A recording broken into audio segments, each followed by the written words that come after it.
এলাকার যোগাযোগ ব্যবস্থার সার্বিক উন্নয়নে আরও এক ধাপ এগোলো পাণ্ডবেশ্বর বিধানসভা। আজ দুটি অত্যন্ত গুরুত্বপূর্ণ রাস্তার সংস্কার ও নির্মাণের শুভ সূচনা করলেন পাণ্ডবেশ্বর বিধানসভার বিধায়ক শ্রী নরেন্দ্রনাথ চক্রবর্তী। মোট 5,17,00,000 টাকা ব্যয়ে এই দুটি প্রকল্পের কাজ সম্পন্ন হবে। এদিন বিধায়ক দুটি পৃথক প্রকল্পের উদ্বোধন করেন। মাধাইগঞ্জ টু নাচন মোড় দীর্ঘদিনের দাবি মেনে মাধাইগঞ্জ বাসস্ট্যান্ড থেকে নাচন মোড় বাসস্ট্যান্ড পর্যন্ত রাস্তাটি সংস্কারের উদ্যোগ নেওয়া হয়েছে। এই প্রকল্পের জন্য বরাদ্দ করা হয়েছে 3,85,00,000 টাকা। এই রাস্তাটি সংস্কার হলে বিস্তীর্ণ এলাকার মানুষের যাতায়াতের সুবিধা হবে এবং যান চলাচল মসৃণ হবে। ইছাপুর বাঙ্গুড়ি আমলৌকা রাস্তা। অন্যদিকে গ্রামীণ অবকাঠামো উন্নয়নে জোর দিয়ে ইছাপুর অঞ্চলের বাঙ্গুড়ি আমলৌকা রাস্তার কাজেরও সূচনা করা হয়। এই রাস্তাটির জন্য ব্যয় ধরা হয়েছে 1,32,00,000 টাকা। কাজের সূচনা করে বিধায়ক নরেন্দ্রনাথ চক্রবর্তী জানান, মানুষের সুবিধার্থে এই উন্নয়ন। মুখ্যমন্ত্রী মমতা বন্দ্যোপাধ্যায়ের অনুপ্রেরণায় আমরা পাণ্ডবেশ্বরকে ঢেলে সাজানোর কাজ করছি। এই রাস্তা দুটি তৈরি হলে এলাকার অর্থনৈতিক ও সামাজিক যোগাযোগ ব্যবস্থায় আমূল পরিবর্তন আসবে। স্থানীয় বাসিন্দারা দীর্ঘদিনের এই দাবি পূরণ হওয়ায় বিধায়ককে ধন্যবাদ জানিয়েছেন এবং খুশির আবহ তৈরি হয়েছে গোটা এলাকায়। এই রাস্তাটা হয়ে খুব ভালো হলো। এখানে আমি সাইকেল চালাতে পারবো। কে করে দিল? গ্রামের রাস্তাটা শুভ সূচনা হলো, কি বলবেন? এই রাস্তাটা আমাদের দীর্ঘদিনের দাবি ছিল। আমরা বিধায়ক সাহেবকে বলেছিলাম, বিধায়ক সাহেব স্বতঃস্ফূর্তভাবে আমাদেরকে কথা দিয়েছিল যে এই রাস্তা আমি করব। এর আগেও হয়েছিল কিন্তু সেরকম হয়নি। বিধায়ক নিজে স্বতঃস্ফূর্তভাবে এই রাস্তাটি আমাদেরকে উৎসর্গ করলেন।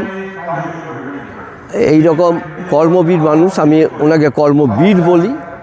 এত এত কাজ এই 5 বছরে উনি যা করে দিয়ে গেছেন আমাদের এই, আমি ফরিদপুর দুর্গাপুর ব্লকের একজন অধিবাসী হিসেবে বলছি যে আমি আমার 65 বছর বয়সে এই রকম কোনো বিধায়ককে কি এমপিকে কোনো কাজ করতে আমি দেখিনি। আর খুবই ভালো লাগছে যে সবারই সামনে সর্বসাধারণের সাথে উনি কথা বলেন, সব কথা শোনেন, তাদেরকে সাহায্য করেন।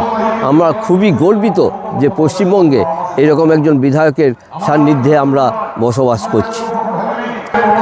আমরা আগত বিধানসভায়, আগামী বিধানসভায় আমরা নরেন চক্রবর্তীকে লক্ষাধিক ভোটে আমরা জিতিয়ে আবার আমাদের এখানে বিধায়ক হিসেবে দেখতে চাই। 24 ঘন্টা, উনি বলেন 24x7, তো 24x7 আমরা সব সময় রাত 12টা, ভোর 4টেতেও আমরা ফোন করে, আমি জামগড়ার অধিবাসী হিসেবে বলছি, ভোর 4টের সময় যখন জামগড়া গ্রামে 1 কোমর জল, সেই সময় উনি হাফ প্যান্ট পরেও আমাদের গ্রামে ছাতা নিয়ে এসেছেন। এইরকম মানে মহৎ লোকের খুবই অভাব। উনি দেখিয়ে দিয়েছেন যে মমতা বন্দ্যোপাধ্যায়ের একজন সৈনিক, সে সবসময় সব মানুষের পাশেই আছেন। আপনাদের শুভ সূচনা হচ্ছে, কি বলবেন? এই আমাদের রাস্তাটা অনেক দিনের দরকার ছিল। রাস্তাটা খুব খারাপ হয়ে গেছিলো, যে নরেন্দ্রনাথ চক্রবর্তী এই রাস্তাটা উদ্বোধন করছেন আজকে। আমাদের খুব খুশি, আমাদের গ্রামের সকলেও খুব উপকৃত হবে, মানে আরও পাশাপাশি গ্রামের লোক খুব উপকার হবে। এই কাজগুলো করে নরেন্দ্রনাথ চক্রবর্তী খুব ভালো কাজ করেছে। আমাদের গ্রামের বা আশেপাশি গ্রামের আমাদের